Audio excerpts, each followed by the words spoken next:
Oh, hell yeah, I love this show. Sam! Dean! Sam! Dean! The scene opens up in Stillwater, Minnesota, where an exciting hot dog eating competition is taking place. Several people participate, and after some grueling rounds, the referee declares the results. Unfortunately, tempers quickly rise, and a heated argument breaks down between two participants. The runner-up accuses the winner of cheating, asserting that he witnessed him sneaking a hot dog into his pocket. That's not a hot dog, I'm just pleased as punch to be here. But all his protests are disregarded, and the winner, an obese guy named Wayne, is presented with a generous check of $1,000 as his prize. Shortly after, as Wayne gets into his car, ready to depart, he hears a strange noise that grabs his attention. Curious, he rolls down his window to investigate, but sees no one in sight. Just then, he finds an unexpected presence in the back seat of his car. Wayne tries to call for help, but the mysterious individual swiftly attacks him and sucks all the fat from his body. This leads to his untimely and painful death. Supernatural. On the other hand, we are introduced to two FBI agents named Dean and Sam, who appear to be unhealthily attractive siblings. As they converse, they are informed about the mysterious death of Wayne. They learn that the obese man weighed a substantial 316 pounds, but now he is somehow dropped to 90. This intrigues the agents, so they decide to proceed with the investigation. In the next scene, they arrive at the police station in Stillwater, ripping that sweet Impala, and meet with Sheriff Donna, who provides them with crucial information about the victim's condition. Donna reveals that the victim suffered from severe internal injuries, including a ruptured spleen, pierced liver, and collapsed lungs, among other ailments. Hearing this, Dean and Sam inquire about possible enemies the victim may have had. In response, Donna discloses details about Jim, the runner-up in the earlier hot dog eating competition, who had engaged in a heated dispute with Wayne. The victim also had an adversarial relationship with donuts. With this information, the two agents rush to Jim's residence and find him training for the next eating competition. He is desperate to claim the first prize this time around. During their investigation, the agents stumble upon strange objects that give off witchcraft vibes. When asked about them, Jim explains that his wife Mala is a gypsy who has crafted good luck charms for him. After a while, as Sam is snooping around the bedroom, he finds a gypsy bag that belongs to Mala. Thinking that it could be used as evidence, he grabs it without permission, and the two agents depart quickly. As soon as they arrive at their motel room, Dean and Sam closely examine the contents of the bag, only to realize that it is in fact a hex bag. Not long after, their investigation is interrupted when there is a sudden knock at their door. To their surprise, it's Mala, who has come to retrieve her bag. How she knew the location of the motel is a mystery we may never solve. As the detectives ask Mala questions, she reveals something shocking. Turns out, she had an affair with Wayne, and they both met on regular occasions. Mala also confesses that she used the hex bag to bless his success. This is why Wayne won almost every competition he participated in. Mala's ultimate plan was to divorce Jim and run off with the prize money to Orlando. Hearing all of this, the agents are left stunned. Sam? Dean? What do you think, Sam? Dean? The scene then cuts to a local health club where a woman is working out during the late hours. As she completes her exercise routine, she climbs onto the scale to measure herself. The woman hopes that she has lost some weight, but to her dismay, she still weighs the exact same. Meanwhile, the mysterious figure from earlier is seen lurking in the shadows, observing her every move. Then, at an opportune moment, it strikes her from behind, renders her unconscious, and sucks all the body from her fat.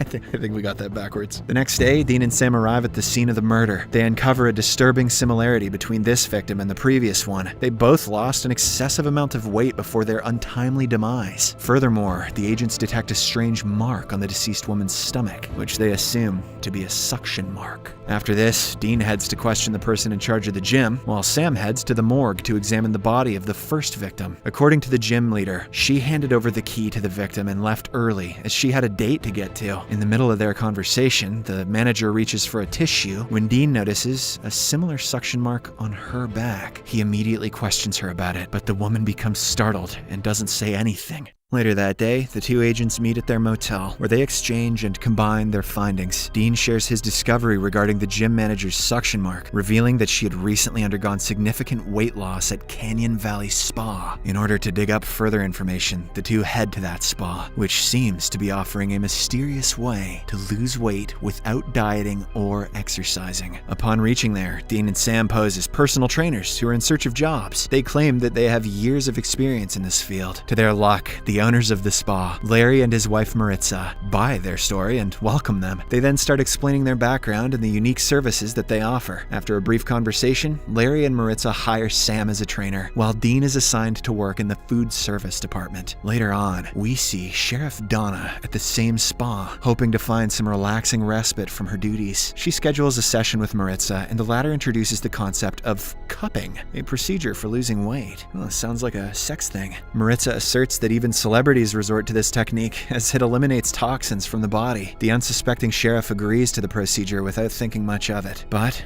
after she dozes off, Maritza suddenly sticks out her monstrous proboscis and starts sucking the fat from the sheriff's body. In another part of the spa, Dean is seen working in the kitchen, preparing meals for the visitors. Meanwhile, Sam finds himself in a somewhat uncomfortable situation as he awkwardly takes the role of a yoga instructor, guiding a class through various poses. This one's called the Downward Dean.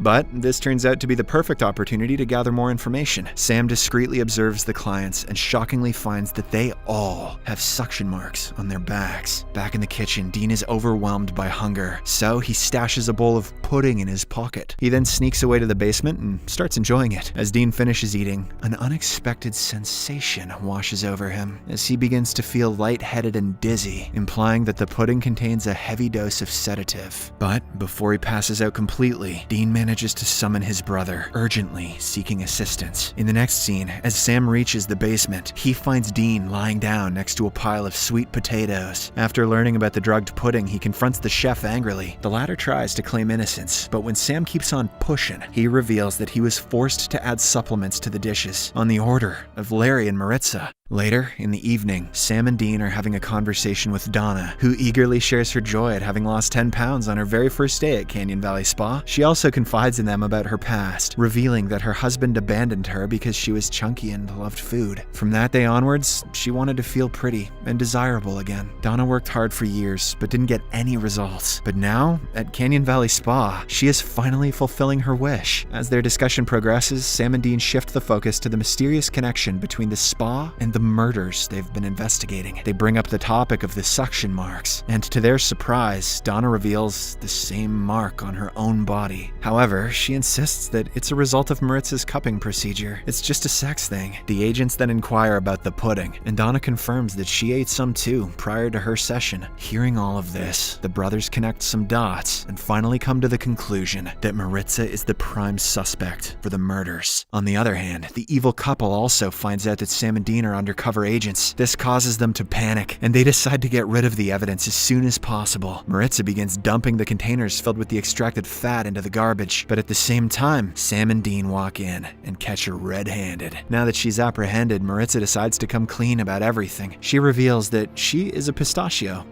a pish taco, a fat-sucking creature originating from Peru. However, she denies being a murderer, asserting that she is merely a parasite with no intention of causing harm. Maritza claims that her feeding on people's excess fat created a mutually beneficial situation by helping people lose weight. When questioned about the murders, she says that the guilty party must be Alonso, her younger brother, who works in the kitchen. Meanwhile, Larry confronts Alonso about his wrong deeds and demands that he leave the spa immediately. However, this only makes the murderer angry, and he ends up killing Larry as well. News of Larry's demise reaches the agents shortly after, and as they inform Maritza about the same, she is left devastated and heartbroken. When questioned further, she unveils the backstory of her brother's presence at the spa. She explains that she brought Alonso from Peru with hopes of offering him a better life, but one day, he nearly killed a client by extracting an excessive amount of fat. Realizing that he is a ticking time bomb, Maritza demoted him to the kitchen, only allowing him to feed on fat stored in jars. Unfortunately, the more she limited his access, the more insatiable his hunger became, which is what led to the series of murders. The revelation leaves the agents brothers with no choice but to hunt Alonso down, so they inquire about his whereabouts. Maritza, who is also looking to avenge her husband's death, directs them to the basement without any hesitation. Following this, Sam and Dean head to the dark basement in search of Alonso. As they slowly move forward, they come across bloodstains along their path. Eventually, they enter a room where they discover the lifeless body of the chef with his throat brutally ripped out. The agents are disgusted by the scene, but they decide to continue exploring for now. After a while, Alonso suddenly attacks Sam from behind and prepares to suck all the fat out of him.